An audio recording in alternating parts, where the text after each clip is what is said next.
पिछले कई दशकों पहले जब कोई भी व्यक्ति किसी को घूर कर देख लेता था तो उसका कड़ा विरोध होता था। यहां तक कि लोगों में लड़ाई झगड़े भी हो जाते थे। इसका जीता जागता उदाहरण राजधानी दिल्ली में देखने को मिला। घूरने को देखकर विवाद में एक बेकसूर की जान चली गई। झगड़ा हत्या तक पहुंचा। आरोपी ने पीड़ित के सीने, सिर और पेट पर चाकुओं से ताबड़तोड़ हमले कर दिए। चाकू से घायल व्यक्ति को जेपीसी अस्पताल में भर्ती कराया गया, लेकिन वहां पर डॉक्टरों ने उसे मृत घोषित कर दिया। जांच में सामने आया है कि सोमवार को सुबह इस्माइल नाम का व्यक्ति अपने घर के पास मोहम्मद इरशाद के साथ बैठा था। उसी समय आरोपी दानिश वहां से गुजरा। घूरने की बात को लेकर विवाद के कारण दानिश भी भिड़ गया। कहा सुनी देखते देखते झगड़े में बदल गई। पहले मुक्कों से मारा। पश्चिम बंगाल में चुनाव से पहले ममता की धमकी। पश्चिम बंगाल चुनाव रणभेरी बजने वाली है। सभी नेता अपनी जीत के लिए हर हथकंडे अपना रहे हैं। ऐसे में मुख्यमंत्री ममता बनर्जी मौका नहीं गंवाने वाली। उन्होंने एक जनसभा को संबोधित करते हुए अधिकारियों को धमकी दी। ममता बनर्जी ने खुलेआम मन से कहा, कल बीजेपी नहीं रहेगी। ध्यान रखना, मुझे सब पता है, आपका नाम, काम और ठिकाना। चुनाव में आप लोगों ने ठीक से काम नहीं किया तो सबका हिसाब होगा। मुझे सबका इतिहास पता है।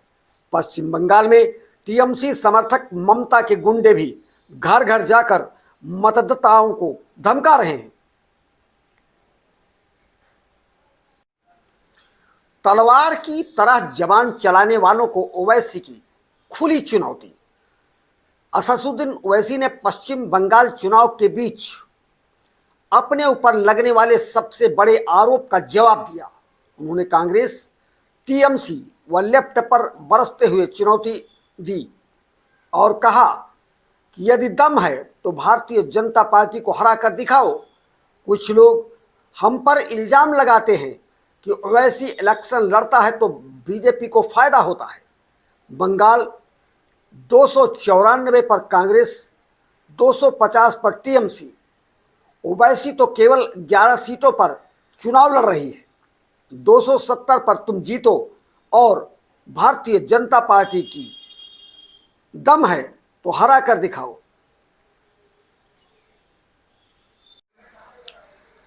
22 अप्रैल 2025 को पहलगाम में मारे गए 26 लोगों की याद में एक स्मारक बनवाया गया, किंतु इस घटना को याद कर आज भी लोगों का मन डर से सिहर उठता है।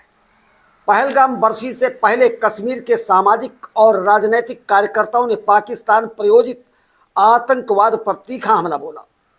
कश्मीरी लोगों ने इसे बर्बर, जघन्य और कायरतापूर्ण बताया और कहा, पाकिस्तान आतंक की इंडस्ट्री है जो दशकों से घाटियों में हिंसा फैलाती रही है।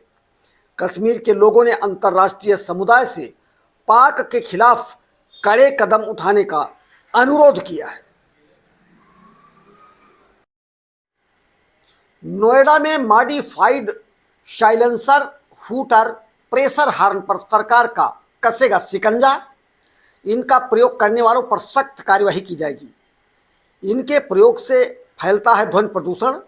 इसे रोकने के लिए जिले में विशेष अभियान चलाया जा रहा है। मॉडिफाइड साइलेंसर वाले वाहन, कार आदि का रजिस्ट्रेशन भी निलंबित होगा।